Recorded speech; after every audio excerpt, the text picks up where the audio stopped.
Thanks for staying with us. Let's move on to this now. The SABC is investigating allegations of ghost workers being paid in its news division. Now, this follows allegations that surfaced through an anonymous email on social media regarding the payment of ghost workers. The SABC says one of the managers under investigation has tendered a resignation with immediate effect, while other staff members are facing disciplinary processes. The SABC Group Executive for News and Current Affairs, Moshoeshoe Monare, has launched an extensive investigation into freelance contracts that turned out to be irregular, corrupt and fraudulent. Now, the SABC is appealing to the public to refrain from distributing this fake email that contains unverified information. Now, the Executive for News and Current Affairs, Moshoeshoe Monare, is with us in studio now. Thank you so much for your time. Let's first start with what is untruth about the email. Look, I can't comment about the email because its content, I don't know its genesis. But what I can confirm about, because it's also creating strain within the organization, is the fact that a week ago, almost 2 weeks ago, we launched an investigation because there were some contracts which turned out to be irregular and fraudulent. And that investigation is still going on. And like we said in the statement, one of the managers tendered her resignation because she was subject of that investigation. But also just to make it clear to say, because I don't want this to also cast aspersion on men and women who are working as independent contractors, who are working as freelancers. Actually, they are the backbone of our broadcast, of our news broadcast. And this should not also send some panic and distress to them, especially those who were, the majority of them were appointed under a normal, proper process. But sure, there are those which we are investigating and will continue with these investigations. One then asks, what brought on this investigation? What brought the investigations, as you are aware that we, the majority,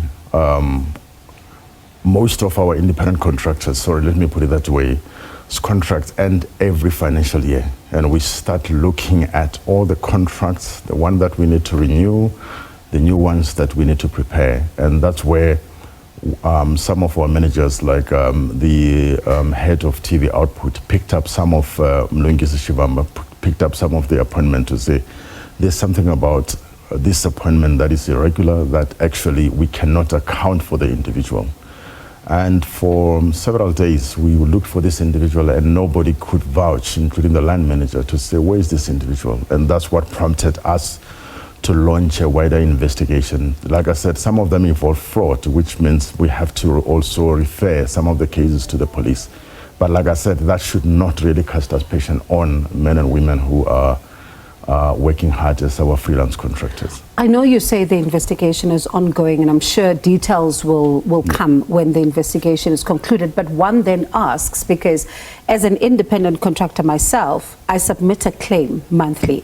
And when I submit the claim, I submit it to a line manager who has to account for the number of days that I've worked, who has to account for when, where I was. So is the line manager also a part of those who are facing disciplinary action? And why were they not even raising this issue to begin with? Yeah, like I said, I can't give a lot of details given the fact that it involves individual private contracts. But like I said in the statement, that actually some of the employees, yes, are facing disciplinary actions involving what you're talking about as negligent, to say this should have been picked up, especially given the fact that as the head of news, remember, I rely on trust, and I base that trust on managers and their line managers until the last person who hires the independent contractors. But it's one of those things that we are scrutinizing. We are very concerned about it, because it really is, it's not just the issue of just paying ghost workers. It's the issue of also looking at the you know, how the mechanisms, you know, the mechanisms in terms of making sure that these things don't happen again. How many ghost workers are we talking about here? We can't tell at the moment. So far, the ones that we can really show that we have uncovered is 3, but we cannot really say that is the final number. Hence, I'm saying that it's a wider investigations which some of the cases needs warrants to be referred to the police. Are we possibly going to see managers also being suspended? Possibly, because one will have to ask. Look, let's not really send unnecessary panic. Like I said, I've been here for 18 months, and I've really worked with men and women of integrity, and I cannot really, start suspecting every manager or every employee. It's possible that at the end of the day, it might just be a handful of people who actually send those kind of messages of distress, panic, or creating a wrong impression about the news division or the organizations in particular. Do you feel let down? Yeah, to an extent I feel let down, because like I said, every organization, you operate on the basis of trust. You are only human. You cannot be able to be everywhere at the same time or check every little contract. So I feel let down in that sense, yes. And I mean, obviously, because as much as we can't talk much about the contents of this email that you say, but there is, a post on social media which a lot of people have started reacting to, and we would be doing a disservice if we don't talk about it. The fact that it suggests that now your head is on the line because of these particular contracts, that your signature would have been on them, that the other signatures of managers that are listed there as well would have been on them, and suggesting that you are now coming under pressure. That's why I'm saying that I don't know what to comment on, because I'm the one who started the investigations, so I'm not sure what they are referring to say I'm under fire, my head is on the line. So I'm not sure what I'm reacting to, because I launched the investigations. I alerted the acting CEO, I alerted the internal audit about it, so I'm not sure what it's referring to. Hence I'm saying that we need to be careful in not being prompted or distressed by an anonymous email that we don't know is Genesis. We started these investigations a week and a half ago or 2 weeks ago, if I remember very well. So we are the one who launched it based on what we uncovered ourselves. And this is part of setting the record straight as well. Part of that post as well talks about something very disturbing, which I see a lot of our viewers have picked up on, and they're talking about as well, are claims that there was muti used in your office? I don't know what that is referring to. Hence I'm saying that it's one of those things. I mean, we live in the era of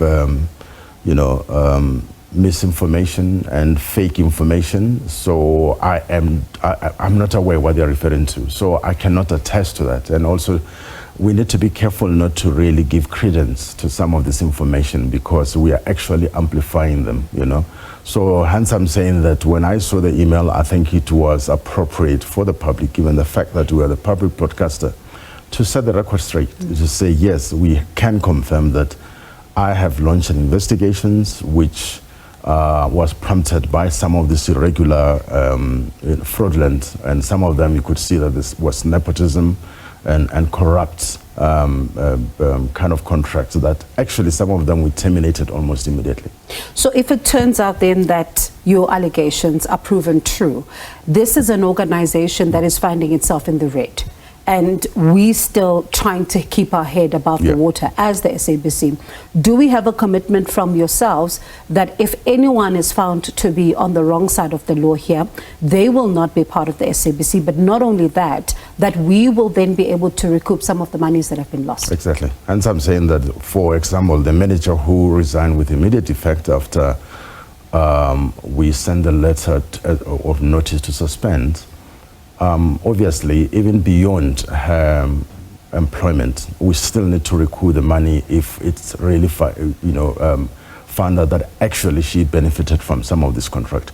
So I can reassure you and the public that, sure, there's just no stone that will be left unturned, given the fact that this is public money, this is public institutions. And it's one of those things that actually I cannot tolerate in a news organization, because these are journalists who are supposed to be asking and holding people to account, and we cannot now be found wanting when coming to accountability. So it's one of those things that I will really make sure that whoever is involved in one way or the other through negligence, through intentional misconduct, is also face the consequences. When does the investigation wrap up?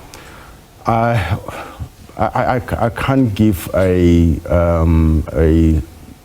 precise answer to that, but it should be as soon as possible, because I have to look at all the other contracts, all the contracts, especially because they're due for renewal. Right. But like I said, those ones that we have already found out, we have terminated with immediate effect. All right, let me thank you so much for your time, and hopefully we speak when the investigation wraps up and we get a sense of what exactly is going on here. That is thank you. That is the SABC's Group Executive for News and Current Affairs, Moshoeshoe Monare.